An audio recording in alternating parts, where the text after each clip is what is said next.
Revenons un peu le livre, ton livre. Oui. Je vois un peu, tu as mis en avant la jeunesse. Un bébé de quelques années, la femme et des jeunes. On sait bien que la révolution tunisienne, il y a 3 mots. Travail, liberté et dignité. Donc, après les élections, les jeunes, ils n'ont pas trouvé leur place. Donc il y a, après 2014, 2011, on ne voit pas, donc on n'a pas de jeunesse, était absent directement au pouvoir. On voit un peu de certains messieurs de 90, 80, 70 ans. Si on ne dit pas trop de mal des hommes de 70 ans, hein, parce que... non, je parle... J'ai eu mon anniversaire... Je parle de la Tunisie, hein, je ne parle pas d'ici la Belgique, je parle au pouvoir.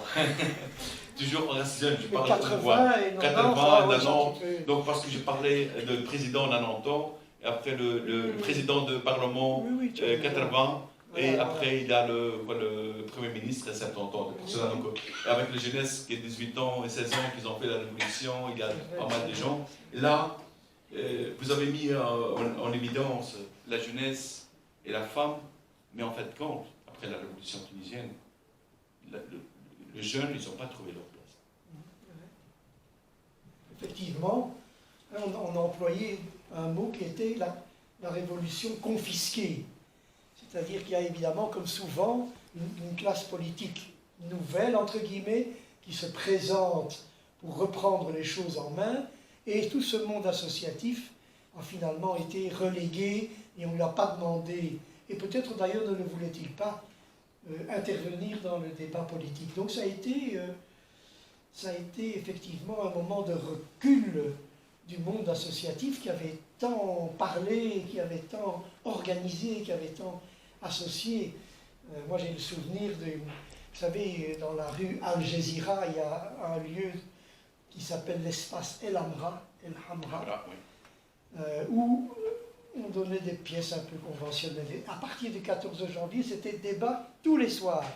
La salle était pleine et il y avait des organisations qui se succédaient à la tribune et qui demandaient l'avis des gens sur tel sujet, sur la religion, le cas échéant, sur le statut de la femme, etc. C'était une période formidable d'expression dans le débat. Et puis tout ça s'est calmé, les politiciens ont repris leur place.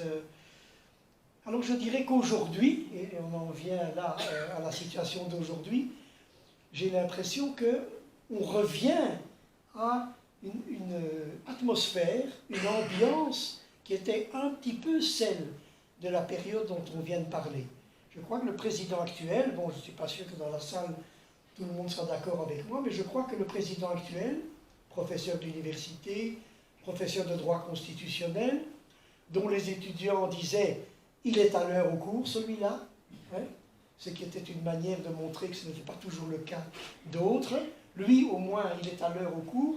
Donc je crois que cet homme-là, et qui est sorti de nulle part, hein, personne ne connaissait son nom, et de fil en aiguille, il a fait une campagne qui n'était pas spectaculaire, qui n'avait pas des millions à dépenser, mais il s'est promené dans les rues des quartiers populaires, avec sa mine un peu sévère, hein, qui peut faire peur, mais qui peut aussi rassurer, parce que c'est quelqu'un d'intangible, d'inflexible, disons. Et donc je pense qu'aujourd'hui, et j'ai quelques échos, je suis allé moi-même en Tunisie à la fin du mois d'octobre, il y a, et d'ailleurs les votes des jeunes se sont portés très majoritairement pour cet homme-là. Il n'est pourtant pas très rock'n'roll, hein, c'est vraiment un homme sévère d'aspect et un peu raide dans ses convictions personnelles. Donc il n'a pas forcément tout pour lui. Et néanmoins, les jeunes ont voté massivement pour lui. Tu as peut-être un avis là-dessus, tu es d'accord avec moi? Oui, je suis tout à fait d'accord parce qu'avec le résultat, donc 72% et le deuxième, mais il ne faut pas oublier que le deuxième c'est le mafia. Hein. Je te laisse là. Non, comme Tunisien. Je suis encore un petit peu diplomate, attention. Pour cela, donc, moi, je suis comme société civile, je ne suis pas diplomate.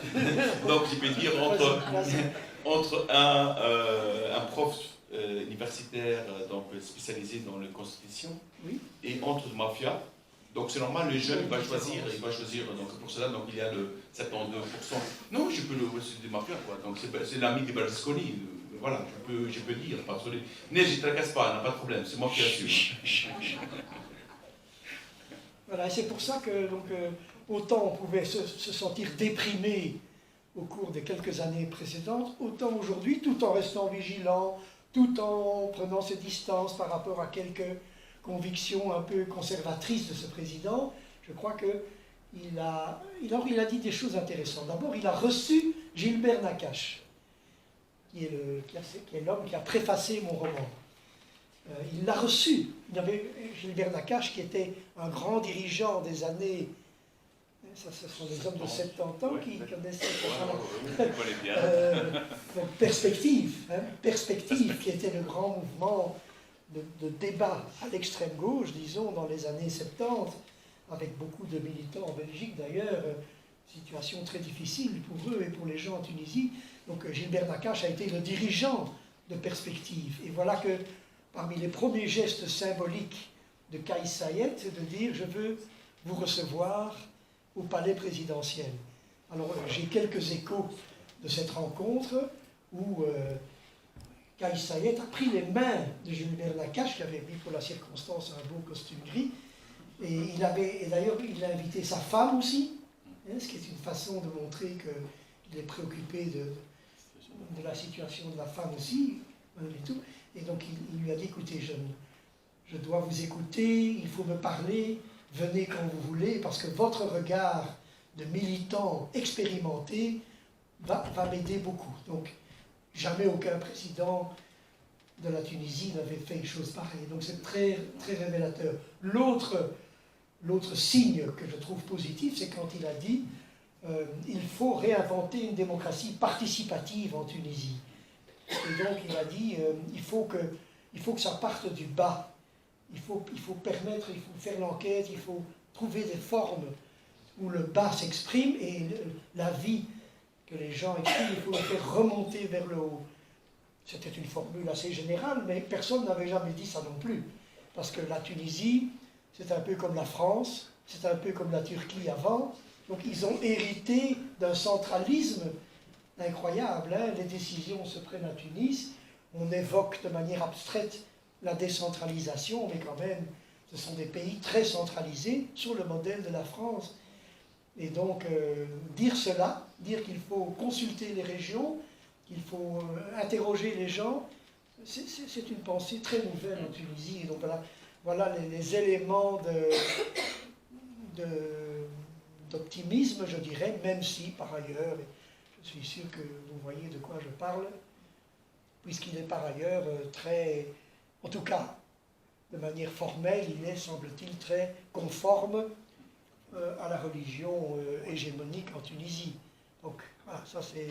Mais pouvait-il être autre chose que ça? Et va-t-il néanmoins être amené à faire la distinction entre le monde politique et les convictions personnelles, pour ne pas tout mélanger? Moi, j'ai bon espoir qu'il va arriver à cette conclusion.